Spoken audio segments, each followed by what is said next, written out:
வணக்கம் ஃப்ரெண்ட்ஸ், நம்ம இந்த வீடியோவில் வுட் பாலிஷ் பற்றி தான் நம்ம வந்து பேச போகிறோம். பெரும்பாலும் வந்து டோருக்கெலாம், மெயின் டோருக்கெலாம் வந்து பாலிஷ் பண்ணுவீங்க. அது ஹேண்ட் பாலிஷாக இருந்தால் 5 வருஷத்துக்கெலாம் ஒரு முறை வந்து ரீபாலிஷ் பண்ணணும். அது மாதிரி அவுட்டில் வந்து இன்டீரியர் பாலிஷ் வந்து போடக்கூடாது. அப்படி போட்டிங்கன்னா இது மாதிரி தான் இருக்கும், வெளுத்து போயிடும். மறுபடியும் சீவி தேய்ச்சி புதுசாக தான் பண்ணுற மாதிரி இருக்கும். அதனால் வந்து அவுட்ரு ஏரியாவில் இது மாதிரி மெயின் என்ட்ரன்ஸ் டோர்லாம் இருக்குது அப்படின்னா எக்ஸ்டீரியர் பாலிஷ் போடுங்க, நல்லாயிருக்கும்.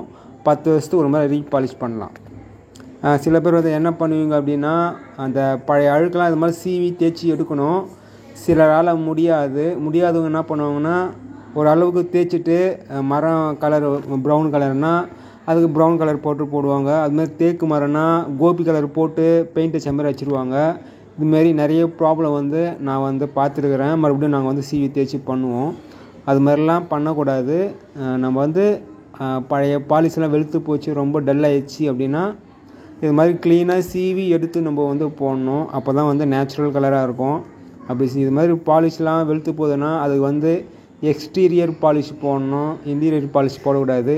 நம்ம வந்து உள்ளே இருக்கிறதுக்கு வந்து தாராளமாக இன்டீரியர் பாலிஷ் பண்ணலாம், மெயின்டெனன்ஸ் பண்ணுறதுக்கு ஈஸி. அவுட்டில் எப்போவுமே வந்து எக்ஸ்டீரியர் பாலிஷே போடுங்க. இந்த வீடியோ பிடிச்சா லைக் பண்ணுங்கள், மற்றவங்களுக்கு ஷேர் பண்ணுங்கள்.